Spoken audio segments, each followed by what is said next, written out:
Me korrespondentin e kohës në Bruksel, zotrin Augustin Paloka, ne do të diskutojmë më tepër për strukturën e re që pritet të miratohet nga Bashkimi Evropian për pezullimin e udhëtimit pa viza që natyrisht do të japë edhe më tepër fuqi Brukselit për të ndëshku vendet e treta në rast të shkeljeve të rënda. Megjithatë, ka pasur edhe disa përditësime nga dita e djeshme që kanë treguar se Bashkimi Evropian ka publikuar edhe një listë ku e ka futur edhe Kosovën si një prej vendeve të sigurta në origjinë.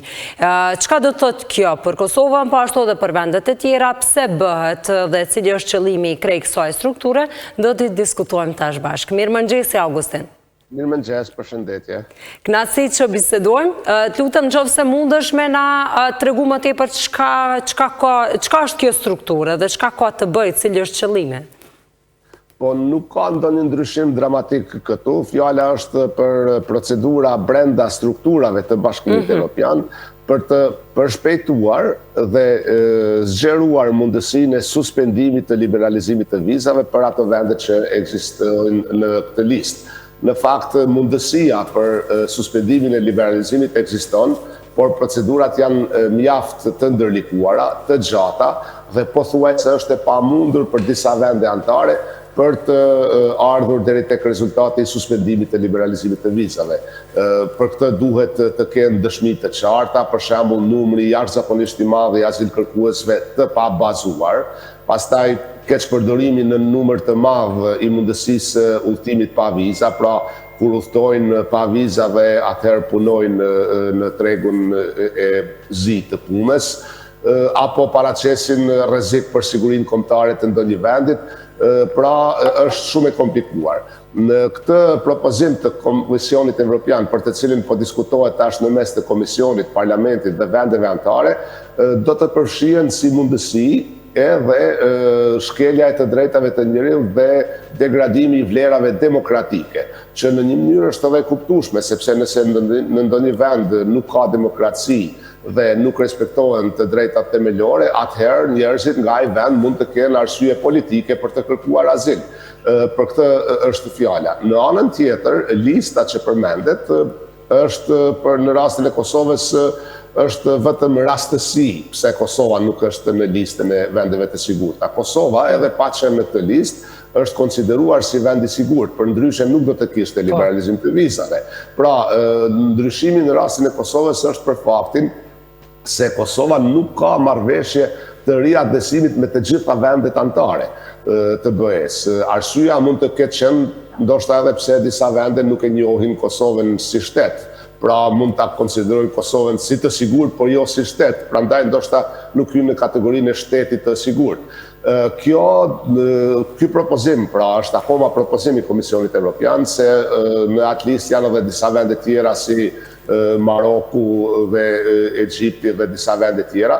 Në rastin e Kosovës, kjo do të thotë se edhe vendet të cilat nuk kanë marrëveshje bilaterale me Kosovën për riadhesim, mund t'i kthejnë me procedurë të shpejtuar azilkërkuesit nga Kosova, pa marrë parasysh a kanë apo jo një marrëveshje të tillë, sepse do të mbulohen me listën e Bashkimit Evropian. Pra, këtu është fjala për atë listë të BE-s që do të përfuste Kosovën edhe formalisht në listën e vendeve të sigurta, e që do të vlente si lehtësim për të gjitha 27 vendet anëtare, por ndoshta edhe për Zvicrën dhe Norvegjin, Liechtensteinin dhe Islandën, që nuk janë vendet të BE-s, por janë në zonën e Schengenit. Kështu që nuk do të ndryshon asgjë për qytetarët e Kosovës, nuk ka nevojë për ndonjë panik në Kosovë, me përjashtim të ndonjë situate ku do të keqësohej situata në Kosovë dhe do të kishte ndonjë numër shumë të madh të azilkërkuesve dhe të atyre që ilegalisht do të qëndronin në Bashkimin Evropian. Në këtë rast atëherë mund të rrezikojë liberalizimi i vizave,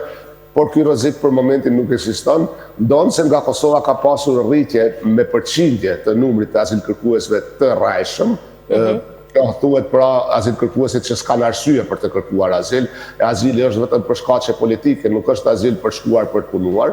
Në këtë rast, edhe pse përqindja është e madhe, pra mbi 100% vitin e kaluar ishte rritur numri i azilkërkuesve kosovar, por akoma në total numri ishte i vogël, më i vogël se sa nga disa shtete tjera të rajonit të Ballkanit, sidomos më i vogël se sa numri atyre nga Shqipëria. Por gjithsesi duhet patur kujdes dhe autoritetet e Kosovës duhet të vazhdojnë fushatën e informimit të qytetarëve për t'ju treguar se për çka është dhe për çka nuk është liberalizimi i vizave.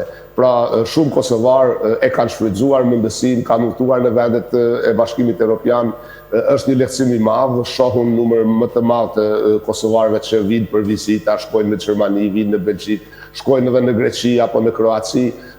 Kam thënë edhe para se Kosova të kishte liberalizim vizash, se nga njëherë udhëtimi me avion për në vendet e BE-s është më i lirë se sa që kushton procedura për kërkimin e vizave dhe ajo procedurë nuk mund të rezultojë do e mos edhe me sukses. Tash nuk ka nevojë për viza dhe do t'ishte mirë që qytetarët të mos e keq përdorin këtë dhe në këtë mënyrë të mos e rrezikojnë tërë popullatën e Kosovës me suspendimin eventual të liberalizimit të vizave.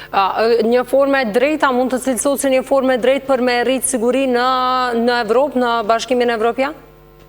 Të gjitha këto masa janë pra për të rritur sigurin, sepse ka një përqindje të madhe të emigrantëve që marrin pjesë në akte të dhunës, por gjithsesi e djathta ekstreme shfrytëzon këtë, duke paraqitur çdo problem që ka sot Evropa me migrantët, pra se kinsa ata janë fajtor për gjithçka. Kjo nuk është krejtësisht e vërtet në atë aspekt, por gjithsesi Bashkimi Evropian e ka prioritet ruajtjen e kufive të jashtëm të BE-s dhe vetëm vendet që janë të sigurta dhe vendet të cilat kanë demokraci dhe liri të garantuara të qytetarëve të tyre mund të kenë liberalizim vizash. Kështu që për Kosovën futja në këtë listë është lajm i mirë, jo lajm i keq. Mund të jetë lajm i keq i dikujt që ka dashur ndoshta të shkojnë në atë vend që nuk ka marrëveshje me Kosovën, duke llogaritur se mungesa e një marrëveshje për riadhesim nuk do t'ja mundëson të ati vendit që ta kthej atë person në Kosovë. Kjo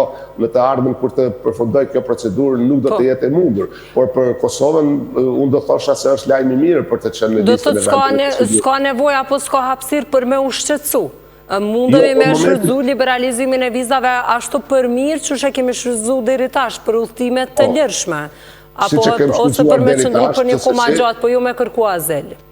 Po, shumica e madhe qytetarëve e kanë shfrytzuar pikërisht ashtu siç është dashur, sepse të mos harrojmë ne kemi pritur shumë gjatë liberalizimin e vizave. Gjatë asaj kohe sa Kosova ka qenë në pritje është sqaruar se kjo nuk është leje për të shkuar për të punuar në vendet e BE-s. Dikush mund të shkojë si vizitor, të gjejë një vend pune, pastaj të pajiset me lejen e punës dhe të punojë. Mirë po, ka keqpërdorime edhe nga Kosova, ka njerëz që rrinë më shumë se 90 ditë, do të ketë edhe në të ardhmen, por ato janë raste individuale dhe do të shqyrtohen në mënyra individuale. Edhe për personat e tillë ekzistojnë dënimet që janë shumë të ashpra, për shembull, mund t'i ndalohet deri në 5 vjet hyrja në cilin do shtet të Bashkimit Evropian. Nëse dënohet ta zëm në Austri, atëherë nuk do të mund të shkojë as në Greqi apo Kroaci. Kështu që njerëzit duhet të jenë shumë të kujdesshëm. Pra, liberalizimi i vizave. Pra me autorik vëmendjen edhe të tjerëve, shteteve të tjera, do thotë në përgjithësi krejt për veprimet cilat i ndërmarrin.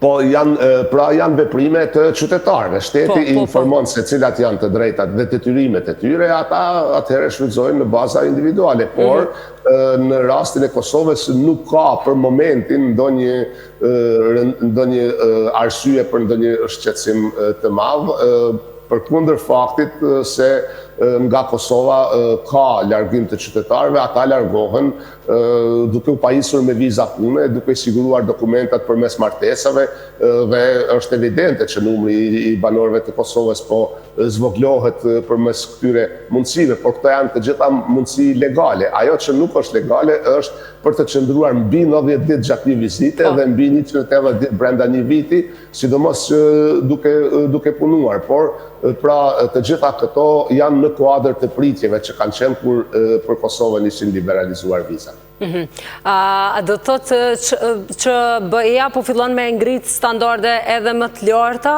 për zgjerimin në këtë rast të BE-s apo për hyrjen në BE? A mundemi me e quajtur kështu apo jo? Po, gjithsesi mund ta quajmë edhe kështu, sepse tash është identifikuar migrimi ilegal si një prej sfidave kryesore me të cilat po përballet Bashkimi Evropian. Dhe me këtë problem duhet të merret BE-ja, përndryshe do të rritej e djatha ekstreme edhe më shumë. Pra, në njërën anë është e pavërtet të thuhet se për të gjitha problemet në Evropë sa fajtor janë emigrantët, por po ashtu do të ishte jo e përgjithshme të thuhet se ky problem nuk ekziston, sepse ekziston, ka tentime edhe nga vendet që kanë liberalizim vizash për të keq përdorur këtë liberalizim, por ajo që BE-ja tërheq vërejtjen është se vendet që kanë liberalizim vizash, për shembull Shqipëria, Bosnia e Hercegovina, po e më së shumti Serbia, të mos kenë edhe marrëveshje liberalizimi me vendet e treta, nga të cilat mund të vinë tazëm nga Irani apo ndonjë vend tjetër si turist në Serbi, e atëherë prej aty pa viza, vinë në Serbi pa viza, kalojnë në Kroaci apo Hungari. Pra, prandaj nga vendet, përfshirë edhe nga Kosova, Shqipëria dhe të gjitha vendet e Ballkanit Perëndimor, post që pritet të respektojnë liberalizimin e vizave sipas rregullave që janë dakorduar, pritet nga to që edhe të përshtatin regjimin e tyre të vizave me regjimin e vizave të Bashkimit Evropian. Pra, që në të ardhmen Kosova të kërkon për hyrje në Kosovë viza nga ata shtetas të cilëve u nevojitet viza edhe për vendet e Bashkimit Evropian. Të gjitha këto përpjekje janë me një qëllim që Bashkimi Evropian të kontrollojë se kush mund të hyjë e kush jo në territorin e BE-s. Augustin, faleminderit shumë për këto informata, faleminderit për sqarimin, për krejtshikuesit e emisionit Mëngjesit, kënaqësi që ju patëm. Ju falenderoj po ashtu dhe miru pafshim. Faleminderit.